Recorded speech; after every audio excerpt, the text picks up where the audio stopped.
अस्सलामुअलैकुम, my name is Maria Parveen and welcome to my YouTube channel. आज की इस वीडियो में हम ISL 201 के GDP नंबर 1 को सॉल्व करने जा रहे हैं एंड जिसकी ओपनिंग डेट हमारे पास 15 जनवरी थी एंड इसकी लास्ट डेट हमारे पास 19 जनवरी है।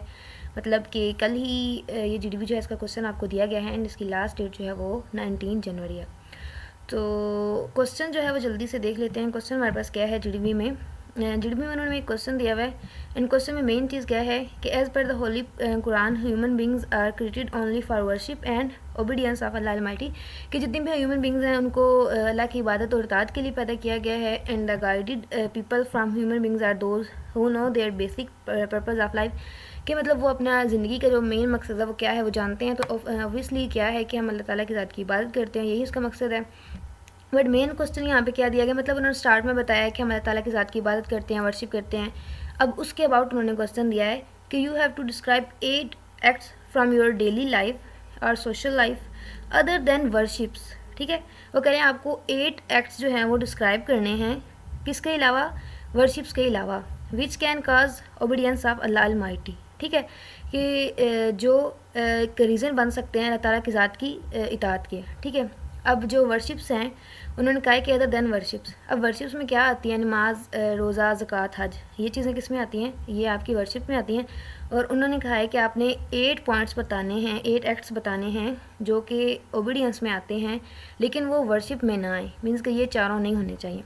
तो अब हमने वो बताने हैं, 8 पॉइंट्स बताने हैं। ठीक है, तो यहाँ पे मैंने इसका सोल्यूशन जो है वो लिख के रखा हुआ है एंड यहाँ पे मैंने 10 पॉइंट्स बताए हैं। आप इनमें से कोई से 8 भी लिख सकते हैं। इसके अलावा भी काफ़ी सारी जो हैं इसके, आप क्या कह सकते हैं कि आपके पास पॉइंट्स हैं, आप लिख सकते हैं, आपके माइंड में जितने भी आते हैं। वैसे इन्होंने 8 कहा है एंड जस्ट पॉइंट लिखने के लिए कहा है, कोई एक्सप्लेनेशन नहीं लिखनी। अगर आप GDP क्वेश्चन देखते हैं तो वहाँ पे आपको नज़र आ रहा होगा, उसमें इन्होंने नहीं लिखा हुआ कि आपने इसकी एक्सप्लेनेशन लिखनी है, जस्ट आपने पॉइंट्स लिखने हैं और पॉइंट बना के आपने इसको आंसर लिखना है। ठीक है, तो यहाँ पे मैंने इसके 10 पॉइंट्स बना दिए हैं। आप इसके जो है 8 पॉइंट लिखने हैं तो आप 8 ही पॉइंट लिखिएगा, ज़्यादा ना लिखिएगा। इससे ये हो सकता है कि आपके मार्क्स जो हैं वो डिडक्ट हो सकते हैं।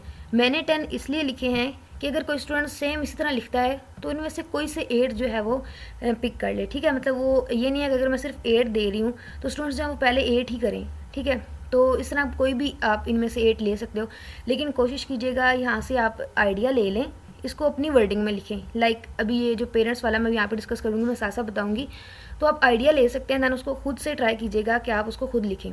तो जल्दी से जो है इसका पॉइंट्स देख लेते हैं कि पॉइंट्स कौन से हैं, इसमें 8 पॉइंट्स कौन से हैं।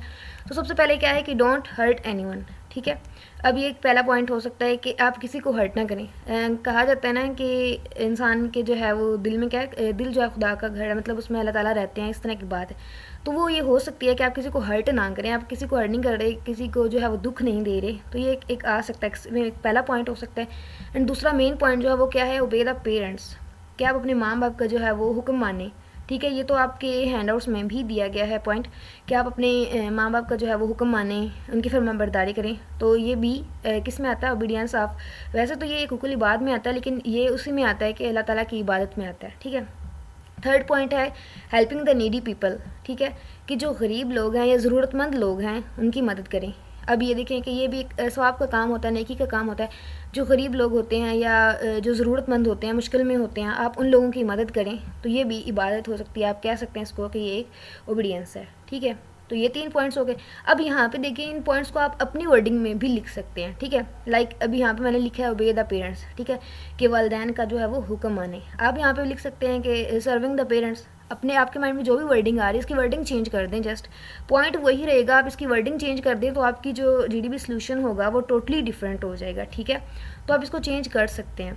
एंड उसके बाद 3 पॉइंट्स हो गए। 4 पॉइंट हमारे पास है टेकिंग केयर ऑफ नेबर्स, कि जो गरीब हमसाए होते हैं उनका आपने ख्याल रखना है। मतलब हमसायों के जो भी हकूक़ बनते हैं, आपने पढ़ी होगा ISL 201 में, तो जो भी हमसायों के हकूक़ वगैरह बनते हैं उनका आप ख्याल रखें, तो ये भी एक आप पे फ़र्ज़ होता है।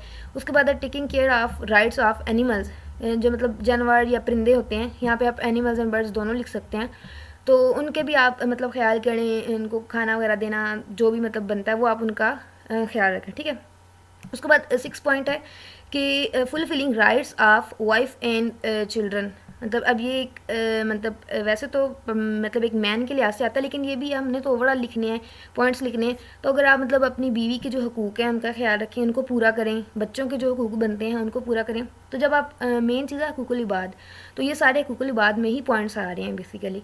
तो अब आप क्या करें कि बीवी के हकूक़ पूरे करें, उसके बाद बच्चों के हकूक़ जो है उनका ख्याल रखें, उनकी ज़िम्मेदारियाँ जो है उनको पूरा करें। तो ये भी किस में आता है, ये भी आपके एक पॉइंट आ सकता है। तो ये 6 पॉइंट्स हो गया। एंड देन 7 पॉइंट हमारे पास है कि डू जस्टिस अमॉन्ग पीपल। ठीक हो गया कि लोगों के दरमियान इंसाफ करें। तो ये सारे इस्लाम में जो चीज़ें दी गई ये सारे वही पॉइंट्स यहाँ पे भी हैं। यहाँ पे भी अब ये है कि आपने इंसाफ करना है लोगों के दरमियान। ठीक है, अब 8 पॉइंट है, ये मुझे बहुत मतलब लगा था कि ये आपको लाजमी तौर पर लिखना चाहिए कि अर्न हार्ड, कि मेहनत करके खाएं। अब कहते हैं ना कि हलाल की रोज़ी कमाएं, हलाल का खाएं, तो ये वो पॉइंट मुझे बहुत अच्छा लगा था कि आपने इसको लाजमी तौर पर ऐड करना है। तो आप इसको भी ऐड कर लीजिएगा कि अर्न हार्ड, कि मेहनत करके आप कमाएं एंड हलाल का खाएं। ठीक है, मतलब हराम का ना खाएं, हलाल का खाएं, तो वो भी इस्लाम में आ जाता है, ओबीडियंस में आ जाता है, वर्शिप वगैरह में। सो इसको भी आपने लिखना है। 8 पॉइंट्स हो गए। 9 पॉइंट हमारे पास है फॉलो ऑल गुड मैनर्स। ठीक है, कि ये वैसे मैंने ओवरऑल लिखा था, मतलब जितने भी गुड मैनर्स हैं इस्लाम में आते हैं, एक अच्छी सिफ़ात आती हैं, उन सबको आपने क्या करना है, फॉलो करना है। लेकिन ये इतना ख़ास पॉइंट नहीं है, आप इसको स्किप भी कर सकते हैं। मैं यहाँ पे आपको खुद बता रही हूँ, अगर आप इसको स्किप करना चाहें तो कर सकते हैं। ये बहुत ज़्यादा वाला आप कह सकते हैं कि हेल्पफुल नहीं रहेगा, आप इसको स्किप कर सकते हैं। एंड उसके बाद 10 पॉइंट है स्पीक द ट्रुथ, सच बोलें। एंड ये तो बिल्कुल है कि आप इंसाफ करें, सच बोलें।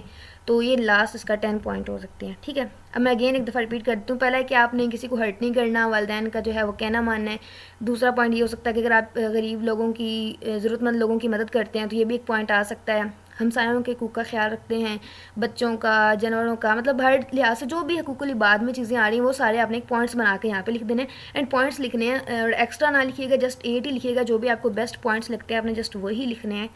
तो आपने जस्ट पॉइंट्स लिख देने हैं। आपको जो है इसके आई थिंक 10 मार्क्स हैं, मुझे कन्फर्म मैंने मार्क्स नहीं देखे थे, तो जितने भी टोटल मार्क्स हैं इंशाल्लाह फिल आ जाएंगे। एंड अगर वीडियो अच्छी लगी हो तो प्लीज़ लाइक कीजिएगा एंड फ्रेंड्स से लाजमी तौर पर शेयर कीजिएगा। मैं काफ़ी देर से वीडियोस नहीं बना सकी एंड स्टूडेंट्स ने कमेंट्स वगैरह भी किए, तो मैं काफ़ी बिजी रही हूँ, इसलिए मैं नहीं बना सकी वीडियोस। बट इंशाल्लाह मैं नेक्स्ट कोशिश करूँगी कि मैं डेली बेसिस पे आपको सोल्यूशन वगैरह, क्योंकि अभी क्लासेस फिर से स्टार्ट हो गई हैं, तो मैं कोशिश करूँगी कि नेक्स्ट जो है वो मैं टाइम पे ही सोल्यूशन वगैरह जो है आपको प्रोवाइड करती रहूँ। एंड इसके अलावा जो ISL 201 की एक मैंने वीडियो बनाई हुई थी, वो आप लाजमी तौर पर देख लीजिएगा फ़ाइनल टर्म के हवाले से। फ़ाइनल टर्म के हवाले में जितने भी उसमें इंपॉर्टेंट टॉपिक्स एंड पॉइंट्स आ रहे थे उस पर मैंने वो वीडियो बनाई थी। बनाई मैंने लास्ट सेमेस्टर में थी एंड उस पर मेरा बहुत अच्छा एक्सपीरियंस भी रहा था। लाइक मतलब स्टूडेंट्स के लिए बहुत हेल्पफुल रही थी। एंड उसमें जितने भी इंपॉर्टेंट चीज़ें मुझे लगी थी वो मैंने सारी उसमें ऐड कर दी थी। सो आई थिंक सो मैंने वो फाइल भी अपलोड कर दी होगी वेबसाइट पे। अगर नहीं की तो आप मुझे वहाँ पे देख के बता दीजिएगा, मैं इंशाल्लाह फाइल का लिंक भी दे दूँगी। एंड वो वीडियो भी आप लोग देख लीजिएगा, वो भी आपके लिए हेल्पफुल रहेगी। एंड ये वीडियो भी हेल्पफुल रही हो तो प्लीज़ लाइक कीजिएगा, फ्रेंड्स से शेयर कीजिएगा, और चैनल पर न्यू है तो चैनल को सब्सक्राइब कीजिएगा। Thank you so much for watching my video. अल्लाह हाफिज़।